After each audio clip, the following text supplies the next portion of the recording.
Hello and welcome back to my channel. I'm glad you made it here today.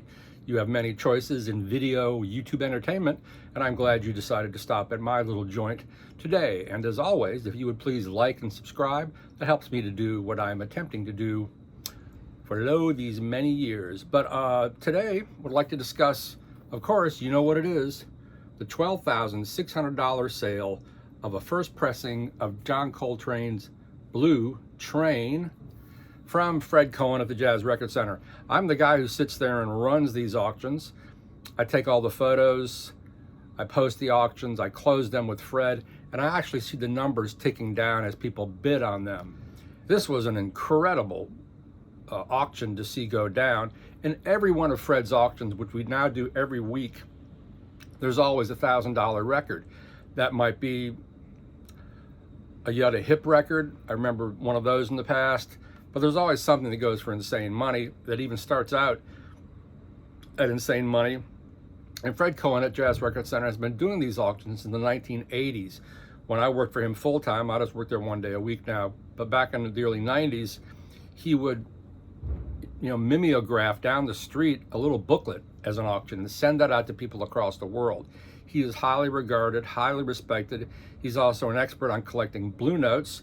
He wrote the literal book on identifying Blue Note first pressings. Much of that ability to do that came from a guy who lives in Chelsea who had 7,000 Blue Notes, which he has now sold all through Fred's auctions and just through the store. And so Fred had a rare look at all these pressings, and he's been doing this so long. He's been doing this so long that now he's buying back collections from people he originally sold the records to who have passed away. But anyway, we watched these auctions go down, and as this one went down, this album, the original, this is not the original, this is a Tone Poet. The original started at $3,000, and it always happens within the last 10 seconds, they jump. And this one jumped from 3 to 6 to 9 to 10 to 12,000 to 12,600, and my jaw dropped. And I put my hand over the final price and I said, Fred, what did you think you would get for this record? And he said, 6,000? I told him it brought 12,600. And he couldn't believe it. He was as shocked as I was. I just started laughing. It's so insane. I just get paid a flat fee to run these auctions. You know, Fred has had the savvy and the wherewithal to buy these records many years ago. Fred collects many things. And the whole collectability of records in this realm, this stratospheric pricing, is a relatively new thing. But if you compare it to watches or baseball cards or rock records bring 10 times what this album brought. But we're seeing a real change, not only through the vinyl resurgence, but through just the mad collecting everyone has. You know, people think Tone Poets will go out of print. They'll never go out of print, but it's getting very hard to find even a Liberty pressing in a store of a Blue Note, and even those can easily go for $90 if they're in mint shape, if they have an RVG and all that good stuff, if the cover's in good shape.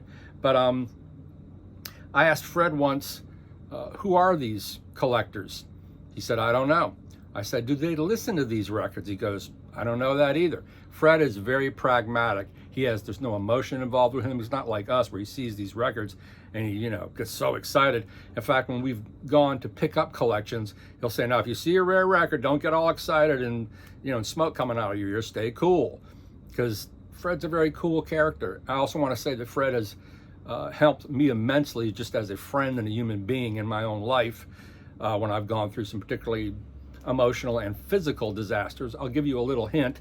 Last year, when I broke my ankle and I didn't walk for 3 months, Fred bought groceries for me every Sunday and brought them up the 7 flights of stairs and hung out. And at the end of all that, he would not let me pay him back for the groceries. He is truly a mensch, as they say. But I tried to get into the brain of who are these collectors. And Fred is sort of tight-lipped. But I can say that there is probably a group of about 20, 25, maybe 30 people who show up at every one of these auctions and buy all these records. There are people who will spend, $10,000 in 2 hours because our auctions are 2 hours long. It's unbelievable. This is a different realm of collecting. But because of the vinyl resurgence and also the beauty of these recordings, I think vinyl, I know, these are investments. You know, I'm lucky, I've seen all these first pressings. We have all these pressings in a room in the store. And the first time you see an original Blue Note pressing in mint condition from the late 50s or early 60s, it's incredible. I mean, right away, you're just stunned. Generally, in our day-to-day lives, we don't see anything from the 1950s or the 1960s, unless you have an heirloom at home or something like that. We live in a transitory throwaway culture where you are encouraged to get rid of everything right away and buy something else. That's capitalism. So when you see these incredible pressings, first of all, let's talk about the sleeves. They feel different from a modern pressing, as do the records themselves. The sleeves, especially the Blue Notes, are such a cachet with the Blue Notes.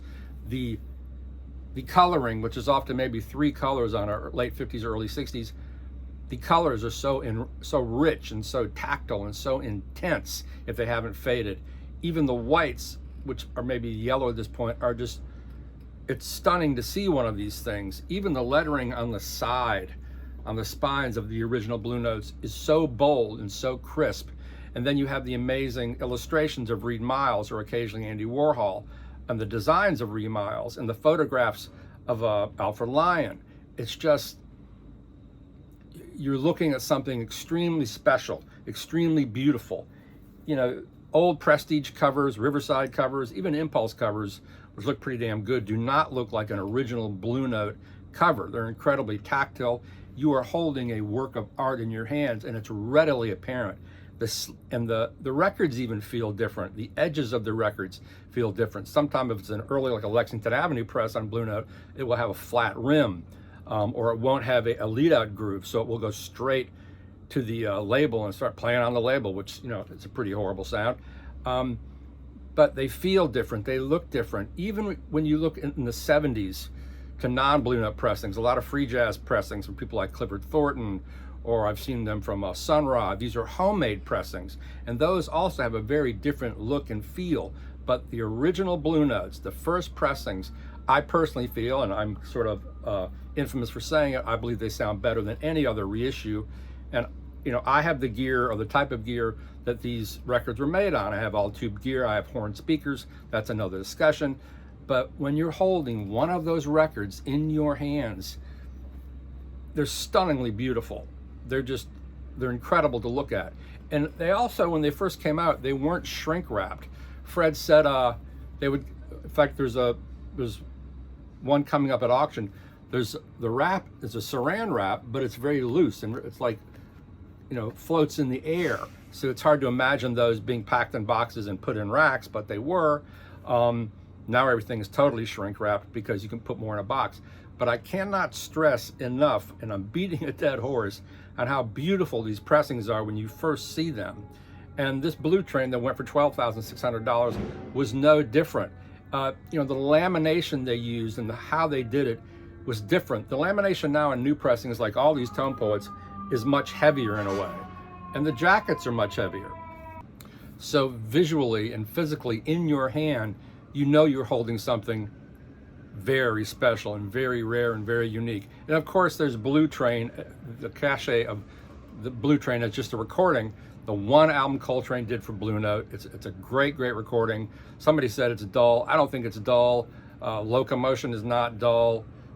Moment's Notice is not dull. These are amazing performances by an amazing group that includes Philly Joe Jones, Paul Chambers, and of course Coltrane. And it's like one of the touchstones in jazz, really. Coltrane has other touchstones, but this is a brilliant moment captured in time on Blue Note. You get into the whole idea, is this album worth that much money? It is to a collector. And the strange thing was, this wasn't one of the guys who buys 10 albums at a slot. He shows up every once in a while and buys one record. So that was unusual. But could I afford a record like this? Hell no. But I think because of this, we're going to see more of this happening with these iconic albums. Kind of Blue is everyone's favorite jazz album, the most popular jazz album of all time, but it is not a collectible album because so many of them were sold. This album had the 47 West 63rd Deep Groove label, but on one side it says New York 23, and that's how Fred verified it as a first pressing. He says he has other New York pressings, or rather 47 West 63rd pressings without the New York 23. He's got plenty of those in the back room, but they will not bring as much. Among collectors, this is confirmed as the first original pressing.